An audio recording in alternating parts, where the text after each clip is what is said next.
Assalamualaikum warahmatullahi wabarakatuh.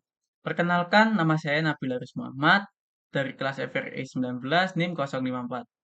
Di sini saya akan mempresentasikan hasil laporan magang industri saya dengan judul Pengolahan Brackish Water Reverse Osmosis atau biasa disebut BWRO sebagai umpan boiler Unit Waste Heat Recovery Power Generation atau WHRPG di PT Semen Indonesia.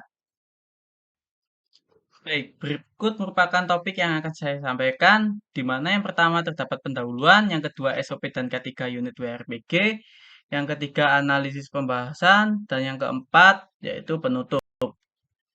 Yang pertama, pendahuluan. WRPG merupakan Waste Heat Recovery Power Generation, merupakan kerjasama PT Semen Indonesia dengan JFE Engineering Jepang tahun 2017.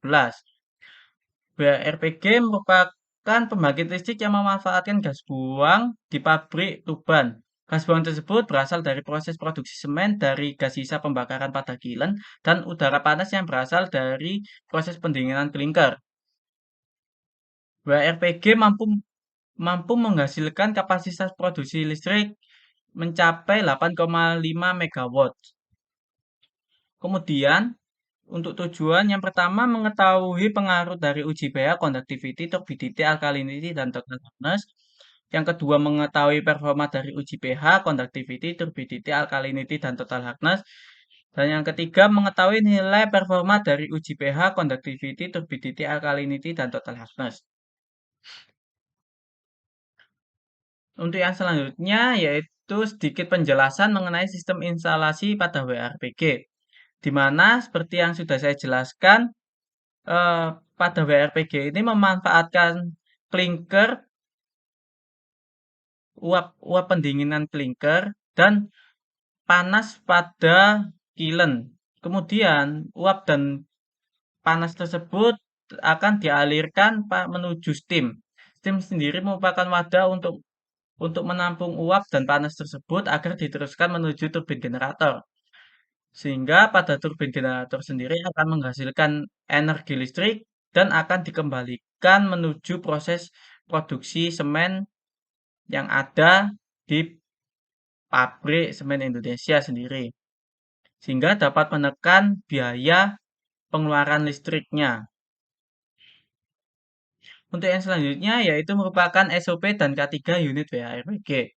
Pada poin ini terdapat 3 poin yaitu potensi bahaya dan kecelakaan kerja, kemudian kedua pengendalian, dan yang ketiga standar APD.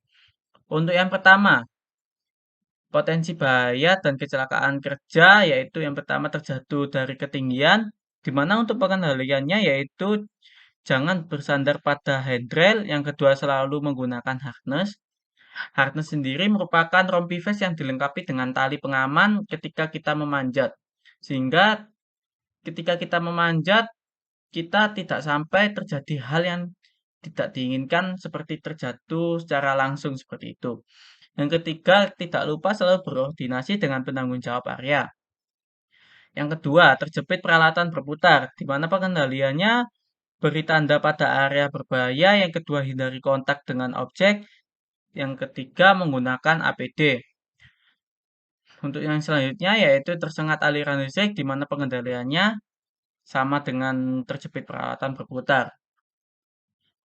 Untuk poin yang ketiga yaitu standar APD, di mana ketika kita sebelum memasuki kawasan produksi atau pabrik, kita diwajibkan untuk memakai safety helm, kemudian rompi vest dan safety shoes. Tak lupa juga untuk peralatan pembantunya yang wajib dibawa yaitu berupa sarung tangan, kemudian kacamata pengaman, kemudian masker gas, kemudian masker, kemudian pengaman telinga. Baik, yang selanjutnya yaitu analisis pembahasan. Sedikit penjelasan saja yaitu mengenai proses terjadinya pengolahan air pada water treatment ini. Di mana yang pertama air pada raw water tank dipompa menuju sand filter, kemudian ketika sudah tersaring akan diteruskan menuju carbon filter dan Ketika sudah tersaring air diteruskan menuju cartridge filter. Pada cartridge filter sendiri, air akan diberikan dosing yaitu antiskalan dan pH adjustment. Ketika air sudah berada pada pH yang netral dan telah diberikan antiskalan, maka air dapat dipompa menuju reverse osmosis. Baik. Untuk yang selanjutnya yaitu data hasil uji analisis, di mana terdapat pH, conductivity, turbidity, alkalinity, dan total hardness.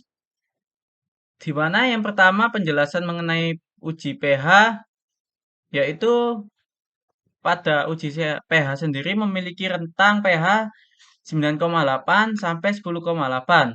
Kadar pH yang tinggi dapat mengakibatkan foaming atau busa pada air. Jika hal tersebut dibiarkan, maka dapat mengakibatkan mesin berkarat karena busa tersebut mengandung O2. Jika nilai pH di bawah standar, yaitu dapat mengakibatkan carryover, di mana yang dimaksud yaitu terdapat kerak di sepanjang jalur steam menuju turbin.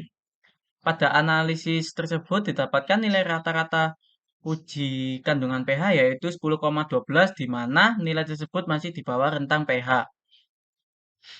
Yang kedua yaitu conductivity, yaitu dengan nilai rentang kurang dari 200 mikroS per cm di mana uji conductivity ini dilakukan untuk melakukan pengecekan kadar air yang digunakan. Uji conductivity ini dilakukan untuk pengecekan kadar total dissolved solid atau TDS. Hal ini dilakukan untuk mencegah carryover atau kerak.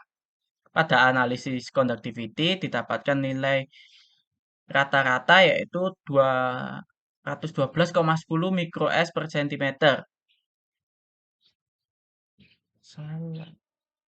Mohon maaf, di mana nilai rata-rata tersebut didapatkan 75,8 mikroS cm, di mana masih di bawah rentan nilai conductivity. Untuk yang selanjutnya yaitu turbidity.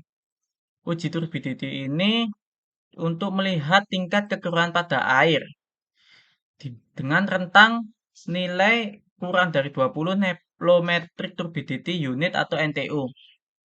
Kekurangan air biasanya terjadi karena partikel-partikel mikroskopis seperti mikroorganisme yang pada cairan tersebut maupun zat padat terlarut dan lainnya. Kekurangan air disebabkan karena adanya bagian dalam boiler yang mengalami korosi. Hasil uji turbidity ini yaitu dengan nilai rata-rata turbidity 0,52 NTU, di mana hasil tersebut masih di bawah nilai standar rentang turbidity. Kemudian terdapat uji alkalinity, di mana dilakukan untuk pengecekan tingkat kesadaran air CaCO3 per ppm dengan nilai rentang di bawah kurang dari 130 ppm CaCO3. Uji alkalinity ini dilakukan untuk mencegah adanya caustic embrittlement, di mana material pipa boiler dapat berubah menjadi sangat rapuh akibat konsentrasi air yang sangat basah. Hal ini disebabkan karena sodium karbonat untuk mengontrol kandungan mineral magnesium dan kalsium di dalam air agar tidak mengendap. Air boiler yang bersifat basah menyebabkan bagian-bagian pipa seperti lekukan, las-lasan menjadi rapuh. Pada uji alkalinity ini didapatkan nilai rata-rata sebesar 35,24 di mana masih di bawah nilai rentang alkalinity sebesar 120 NTU. Untuk yang selanjutnya yaitu total hardness. Uji total hardness ini memiliki peran yaitu tidak jauh berbeda dengan uji alkalinity di mana untuk pengecekan kesadaran air. Uji total hardness sendiri dilakukan untuk merawat boiler dari kerak. Jika kadar hardness terlalu tinggi, maka akan menyebabkan terjadinya kerak pada boiler dan jika berlanjut akan merusak sistem pada boiler tersebut. Total uji total harness sendiri memiliki batas rentang kurang 20 ppm CaCO3, di mana hasil uji yang didapatkan dengan nilai rata-rata sebesar 0, di mana hasil tersebut masih berada di bawah nilai rentang total harness kurang dari 20 ppm CaCO3.